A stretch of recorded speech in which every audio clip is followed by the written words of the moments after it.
Bonjour à tous, ça c'est moi, Tiffany, et voici Mathis. Ensemble, nous avons décidé de partir en road trip en Asie du Sud-Est. Au programme 6 pays, nous rêvions de découvrir une autre culture et de voir ce qu'il y avait de l'autre côté du globe. Et nous allons vous embarquer avec nous dans cette formidable aventure. Après avoir parcouru des milliers de kilomètres en Inde et traversé le Vietnam, nous nous dirigeons désormais vers le Cambodge. D'habitude, nous prenons l'avion, mais au vu de la proximité entre Ho Chi Minh Ville et Phnom Penh, la capitale du Cambodge, nous prenons un bus. Nous retrouvons à Phnom Penh une culture asiatique bien marquée, mélangée à cette activité bouillonnante des grandes villes. Quelques différences sont présentes dans l'architecture. Nous en profiterons pour faire un cours de yoga, mais aussi pour visiter le terrible musée du génocide cambodgien. Il faut absolument que l'on parle de ce génocide qui aura marqué l'ensemble de notre voyage au Cambodge. Ce génocide aura sévi de 1975 à 1979, il y a moins de 50 ans. Le 17 avril 1975, les Khmers rouges envahissent la ville de Phnom Penh et vident la ville de ses habitants en seulement 2 jours. Tous les habitants des villes sont envoyés dans des campagnes pour y travailler sous des conditions inhumaines. Ceux qui sont prisonniers, pourtant innocents, sont torturés par des enfants et des adolescents du régime, par des méthodes atroces. Il n'y a pas d'autre mot. Croyez-moi, nous n'avons pas pris de photos durant la visite du musée. Beaucoup de lieux de mémoire se situent sur les zones de tuerie, que l'on appelle les Killing Caves ou encore les Killing Fields, où vous retrouvez des milliers d'ossements. À l'école, on ne nous parle pas vraiment de ce génocide pourtant à la hauteur de ce qu'il s'est passé durant la Seconde Guerre mondiale. Le génocide estime entre 1 500 000 à 2 200 000 morts. Nous nous dirigeons vers la ville de Kampot. Et après ces dernières visites et les 2 derniers mois passés à voyager de façon intense, nous sommes exténués.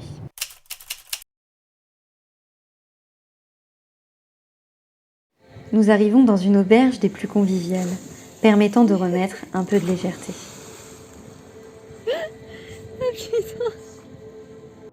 C'est ici que nous rencontrons Tayla, Anne-Sophie et un groupe d'anglais très sympathiques. Nous décidons de faire une balade en scooter pour visiter les montagnes.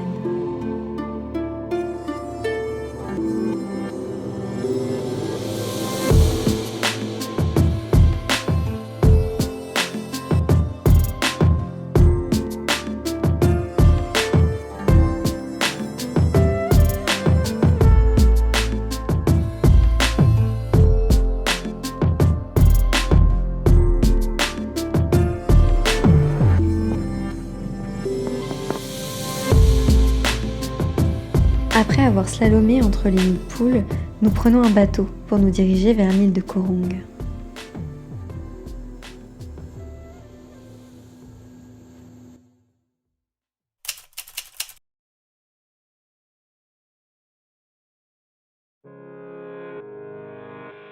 Notre arrivée à Koh Rong est assez magique. L'eau est d'un bleu absolument magnifique. À la tombée de la nuit, nous aurons la chance de nager avec du plancton luminescent.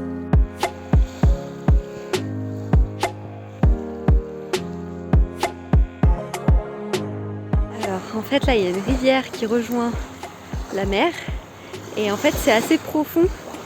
Donc Mathis il essaie de passer les sacs. Vous allez voir, c'est un peu chaud quand même. Et il y a du courant en plus donc pas simple. Ouais. Warrior. Il y a 2 types pour essayer de nous en dissuader, mais bon, finalement, ça l'a fait. Heureusement que c'était Mathis quand même. Alors ? De quoi ? Super easy.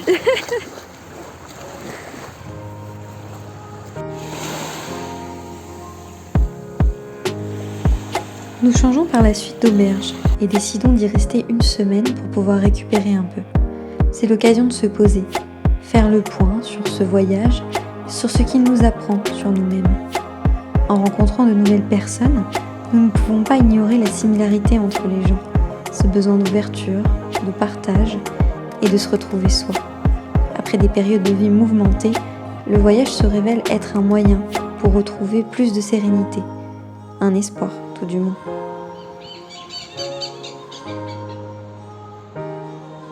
Nous prendrons le temps de faire 2 heures de ramassage de déchets avec plusieurs volontaires. Les courants ramènent les déchets sur le rivage.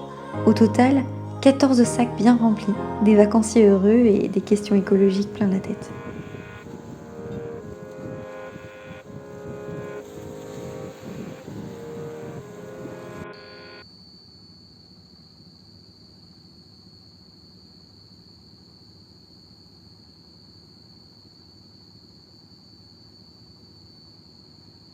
Une cérémonie romantique aux lanternes est organisée par les propriétaires et chaque couple a la possibilité de faire un vœu.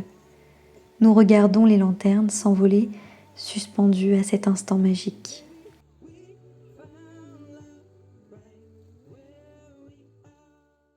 Nous reprendrons la route plus reposée. Un long trajet nous attend pour découvrir Battambang.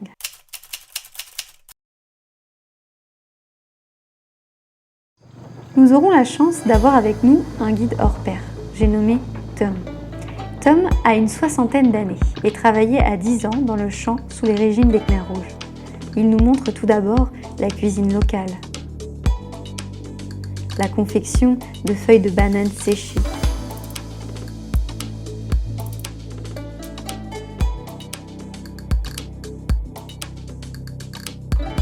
et de feuilles de riz.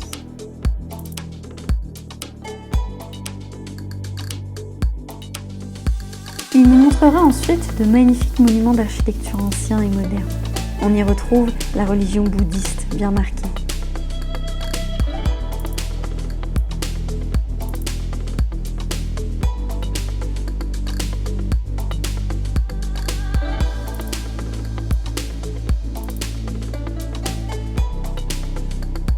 Nous visiterons ce que l'on appelle des temples pré-angkoriens, se rapprochant des fameux temples d'Angkor qui nous attendent bientôt.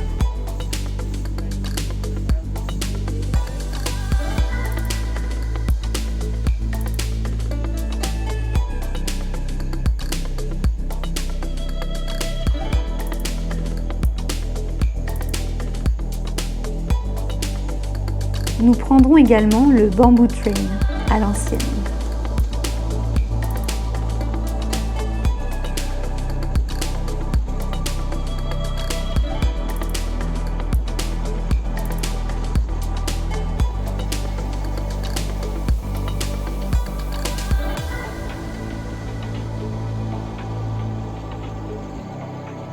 Nous observerons des champs de lotus.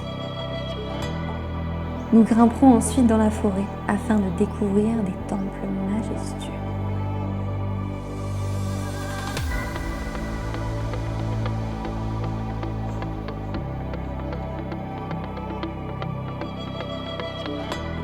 En hauteur, nous découvrons que le Cambodge est rempli de rizières. Nous attendrons ensuite la sortie de millions de chauves-souris au coucher du soleil. Ah, look like snake. Yeah.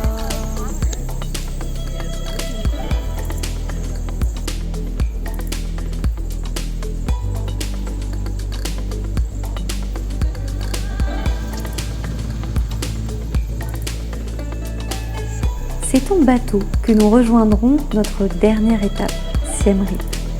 Nous rencontrons sur le bateau des Français et une Canadienne. Sur la route, nous visitons les villages flottants. Une partie de la population habite sur des maisons flottantes et se déplace en bateau.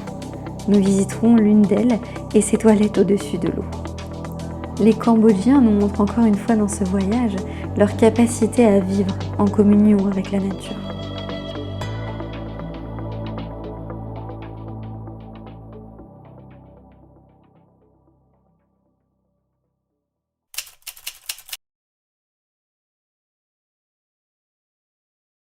Notre arrivée à Siem Reap entame la dernière étape de notre périple au Cambodge. Enfin, nous allons pouvoir découvrir les temples d'Angkor. Mais nous découvrons vite que les temples d'Angkor sont également l'emblème du pays, une fierté, une entreprise permettant un gain financier et du travail pour les locaux. Les temples d'Angkor sont en réalité des centaines de temples plus ou moins grands, installés en plein cœur de la forêt. Il nous faudra 2 demi-journées pour faire le tour des principales architectures sous une chaleur de plomb.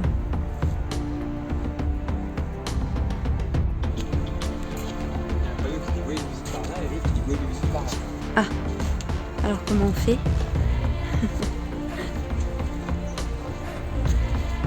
Je vous ai parlé d'une nature prenant le pas sur l'architecture. Laissez-moi vous présenter les temples d'Angkor.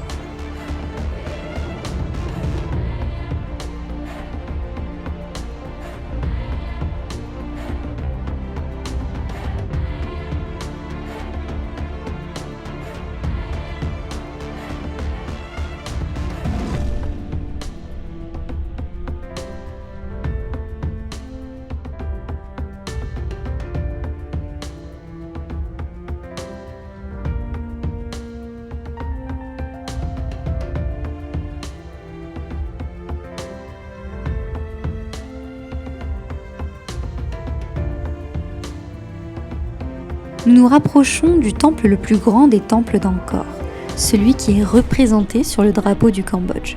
Je vous présente Angkor Wat.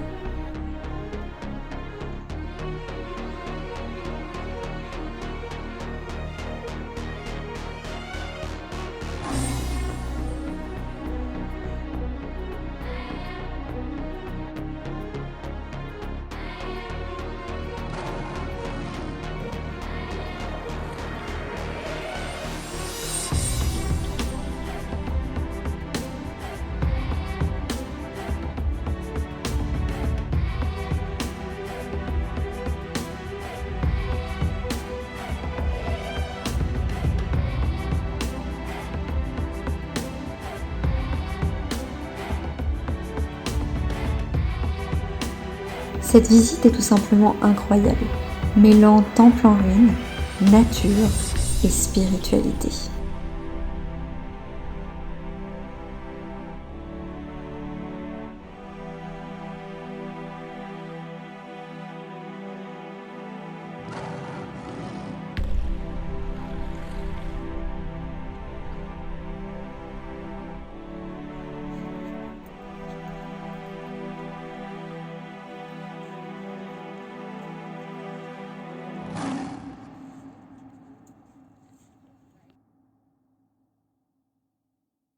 Nous retrouverons un peu plus tard Anne-Sophie, la Belge rencontrée à Kampot, pour un spectacle de cirque. Attention les yeux!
Le Cambodge est un pays authentique, encore bien marqué par les traumatismes du génocide des Khmers rouges. Mais son histoire traverse les générations et la barrière de la langue pour nous permettre de ne jamais reproduire les erreurs du passé. Cet élément de son histoire a ralenti la croissance du pays, mais sa plus grande richesse est cette ambiance unique, cette sagesse, en quelque sorte, portée par les locaux. On y retrouve une nature luxuriante, prenant le pas sur la pierre. Une âme, ce petit quelque chose d'inexplicable, mais qui donne tellement de profondeur à ce que l'on voit. Le Cambodge nous aura permis de comprendre une chose essentielle, s'écouter. Écouter sa fatigue, respecter son rythme, ralentir pour mieux profiter. Et nous, serions-nous capables de vivre avec cette simplicité, cette authenticité, de vivre en communion avec la nature tout en gardant notre confort Notre vie bien rangée, bien carrée, où rien ne doit dépasser. Dans le prochain épisode, nous vous emmenons en Thaïlande. They tell me that I'm never gonna make it. They want